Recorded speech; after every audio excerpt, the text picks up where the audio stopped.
आज से chainsaw man का न्यू आर्क स्टार्ट करने वाला हूँ, जहाँ पर चैप्टर स्टार्ट होती है हम देखते हैं तो डेंजी होता है अपने नींद से उठते न्योता को ढूंढने की कोशिश करता है। इतने में उसके साइड में योशिदा उसको देखता है कि ये उड़ गया है और उसको बोलता है कि तुम एक लकड़ी की तरह इतने टाइम से सो रहे थे। तो डेंजी उसको देखकर पूछता है कि आखिर न्योता किधर है और उसके साथ क्या हुआ है। तो यहाँ पर योशिदा बोलता है कि मुझे नहीं पता उसके साथ क्या हुआ है और वो किधर है। इतने में डेंजी अपने बेड से उठ के चलने की कोशिश करता है लेकिन वो नीचे गिर जाता है। ये चीज देखकर यहाँ पर योशिदा उसको बोलता है कि तुम एक हफ्ते से यहाँ पर सो रहे थे और तुम अब ठीक से चल भी नहीं सकते हो। ये बात सुनकर यहाँ पर डेंजी बोलता है मैं एक हफ्ते से सो रहा था तो इसका मतलब तुमने मुझे उठाया क्यों नहीं आखिर। जिसको सुन के योशिदा बोलता है कि मैंने तुम्हें एक बात बोली थी, तुम्हें याद होगी, तुम्हें चेनसॉ में कभी बदलना नहीं होगा, लेकिन तुम इतने बेवकूफ हो कि तुम्हारे दिमाग में ये बात घुसा नहीं। अब इसके आगे मैं तुम्हारी हेल्प बिल्कुल भी नहीं कर सकता डेंजी। ये बोलकर वो डेंजी को एक इंजेक्शन लगा देता है जिसकी वजह से डेंजी बेहोश हो जाता है। इतने में वहाँ पर फूमिको आ जाती है और योशिदा से पूछती है कि आप सच में डिसमेंबर करने वाले डेंजी सेंपाई को क्या। जिसको सुन के योशिदा बोलता है हाँ मैं उसे करने वाला हूँ। तो ये बात सुनकर फूमिको बोलती है ऐसी बात हो तो एक काम कर लेती हूँ, मैं उसके हेयर और नेल्स निकाल लेती हूँ, अपने कलेक्शन में ऐड कर लूंगी, क्योंकि इसके बाद तो हमारे पास चेनसॉ मैन की बॉडी नहीं रहने वाली। फूमिको की बात सुनकर यहाँ पर योशिदा बोलता है मुझे लगा था कि तुम चेनसॉ मैन की फैन होगी। तो ये बात सुनकर यहाँ पर फूमिको बोलती है हाँ मैं चेनसॉ मैन की फैन तो, लेकिन उससे पहले मैं एक कलेक्टर हूँ। इतने में सीन शिफ्ट होता है जहाँ पर हम देखते हैं जो डेंजी होता है वो पोचिता से बात करते रहता है और उसको बोलता है कि मुझे उठना होगा पोचिता। तो यहाँ पर पोचिता उसको पूछता है कि आखिर क्यों उठना होगा तुम्हें। तो यहाँ पर डेंजी पोचिता को बोलता है कि मुझे न्योता की जान बचानी है। जिसको सुनकर यहाँ पर पोचिता बोलता है कि तुम उसकी जान कैसे बचाओगे, तुम्हारे पास तो तुम्हारे पैर ही नहीं है डेंजी। फिर यहाँ पर सीन दिखाया जाता है कि कुछ सर्जन लोग यहाँ पर डेंजी का पैर काटते रहते हैं, जो कि उसका पैर काट के एक थैली के अंदर भरते रहते हैं। इतने में यहाँ पर बताया जाता है कि डेंजी का जो राइट पैर है उसको 26 बार काटा गया है, अब 27वां बार काटा जा रहा है। फिर हम यहाँ पर देखते हैं वहां पर एक एजेंट होता है जो कि स्मोकिंग करते रहता है, जिसको देखकर वहां के सर्जन बोलते हैं क्या प्लीज आप बाहर जाकर स्मोक कर सकते हो, हमारा कॉन्सेंट्रेशन यहाँ हो नहीं पा रहा है अपने काम पे। तो यहाँ पर वो एजेंट बोलता है कि मैं ऐसा नहीं कर सकता हूँ, मुझे ऑर्डर मिला है कि अगर चेनसॉ मैन यहाँ से भागने की कोशिश करता है तो मुझे उसे मार देना है। इतने में यहाँ का फैसिलिटी दिखाया जाता है जो कि बहुत बड़ा होता है, जिसे कहा जाता है टोक्यो डेविल डिटेंशन सेंटर, जिसके अंदर से डेविल कभी भी कोई एरिया से भागकर नहीं जा सकता,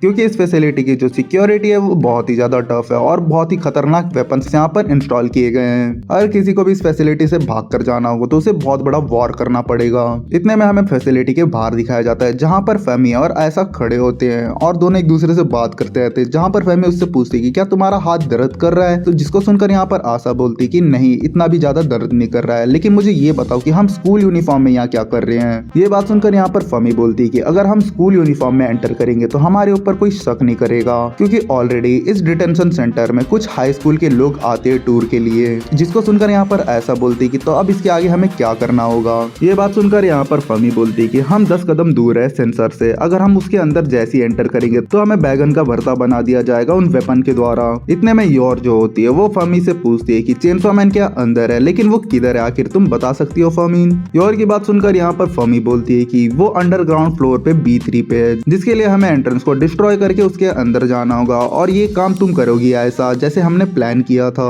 फमी की बात सुनकर यहाँ पर ऐसा बोलती है क्या सच में हम चेनसॉ मैन को बचाने वाले हैं। तो यहाँ पर फमी बोलती है हाँ हम उसे बचाने वाले हैं। इतने में जो योर होती है वो आशा को देखकर पूछती है कि क्या तुम थोड़ी सी झिझक रही हो, तुम थोड़ा अपने आप को संभालने की कोशिश करो। तो यहाँ पर जो ऐसा होती है वो बोलती है कि मैं बिल्कुल भी नहीं झिझक रही हूँ, चेनसॉ मैन ने मेरी बहुत बार जान बचाई है, अब मेरी बारी है कि मैं उसकी जान बचाऊं। ये बोलकर ये दोनों अंदर की तरफ बढ़ते रहते हैं। इतने में हमें डिटेंशन सेंटर के अंदर दिखाया जाता है जहाँ पर कुछ लोग मॉनिटर के द्वारा इन दोनों को ऑब्जर्व करते रहते हैं और बोलते हैं कि कुछ लड़कियां स्कूल यूनिफॉर्म में अंदर की तरफ आने की कोशिश कर रही है, अगर वो कुछ उल्टा सीधा हरकत करेंगे तो यहाँ के जो मशीन है उन्हें उड़ा देंगे। लेकिन यहाँ पर हम देख पाते हैं जो फमी और ऐसा होते हैं वेपन्स के पास से जाते रहते हैं, लेकिन जो वेपन्स होते हैं उनके ऊपर बिल्कुल भी अटैक नहीं करते। ये चीज देखकर वो लोग शॉक हो जाते हैं और बोलते हैं कि आखिर वेपन्स इनके ऊपर क्यों अटैक नहीं कर रहे हैं। तो यहाँ पर फमी बताती है आशा ने अपने पैसे पूरे जोड़कर 1.33 मिलियन अपने बैंक में जमा किया था, जिससे उसने एक कॉन्ट्रैक्ट खरीदा था। वो कॉन्ट्रैक्ट को साइन करने के बाद इसे ये पावर्स मिली हैं जो कि मैंने प्लान किया था। इतने में हम देखते हैं ऐसा जो होती है अपना फिंगर पॉइंट करके उन मशीन्स को ऑर्डर देती है कि उस एंट्रेंस को उड़ा दो। तो यहाँ पर वो लोग एंट्रेंस को उड़ा देते हैं जिससे एक ओपनिंग क्रिएट होता है। ये चीज देखकर ये लोग बहुत ही खुश होते रहते हैं और यहाँ पर ऐसा बोलते हैं कि मैंने कर दिखाया।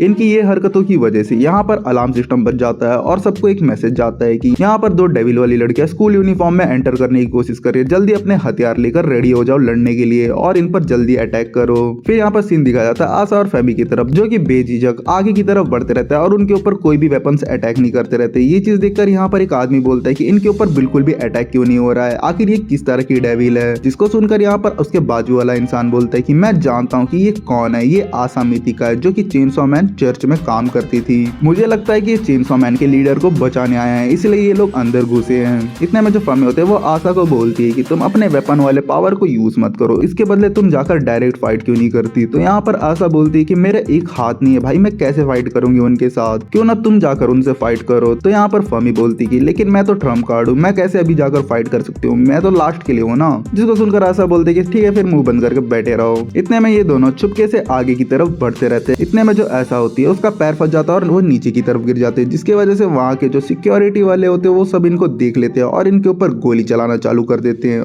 ये चीज देखकर यहाँ पर जो फमी होती है अपना एक डेविल को समन करती है, जिसकी वजह से उसके सामने ग्योनी आ जाता है और वो पूरे बुलेट्स खा लेता है। और यहाँ पर जो फमी होती है उसको आदेश देती है कि इन सबको खत्म कर दो, लेकिन यहाँ पर जो ग्योनी होता है इनके वेपन्स को ही काट देता है और इनके कपड़े काट के इन्हें नंगा कर देता है, जिसकी वजह से उनका लीडर बोलता है कि हम सरेंडर करते, प्लीज हमें छोड़ दो, प्लीज हमें मत मारो। फिर यहाँ पर जो फमी होती है वो ग्योनियों की चिल्लाती रहती है, बोलती कि मैंने कहा था कि इन सबको मार देना, तुमने इन्हें मारा क्यों नहीं। इतने में यहाँ पर जो आसा होती है वो फमी की पावर देखकर उस पर गुस्सा होती रहती है, बोलती है कि बेटा तुम्हारे पास इतना तगड़ा पावर था तो तुम पहले क्यों यूज नहीं करी, तुम मेरे से क्यों काम करवा रही हो फालतू का। जिसको सुनकर यहाँ पर फमी बोलती है कि मेरे पास जो पावर है जिससे मैं समन करती हूँ डेविल्स को, उससे मेरा पावर जो है वीक हो जाता है और जो डेविल होते हैं वो अपने फुल स्ट्रेंथ में लड़ नहीं पाते क्योंकि मेरे ऊपर कुछ रिस्ट्रिक्शन है, इसी की वजह से मैं पावर अपना यूज नहीं कर पाती हूँ ठीक से। फिर यहाँ पर आसा पूछती है कि आखिर वो क्या रिस्ट्रिक्शन है। तो यहाँ पर फमी बोलती है कि वो सीक्रेट है, मैं तुम्हें बता नहीं सकती। इतने में वहाँ का सिक्योरिटी गार्ड का जो लीडर होता है वो सीधा आकर आसा के ऊपर अटैक करता है, लेकिन यहाँ पर योर आ जाती है और उसके मुंह में लात मार के उसे नीचे गिरा देती है। इतने में वहाँ का जो लीडर होता है वो सरेंडर कर देता है और बोलता है कि प्लीज मुझे छोड़ दो, मुझे मत मारो। जिसको सुनकर यहाँ पर योर बोलती कि एक काम करो फिर तुम मेरा जूता चाट लो,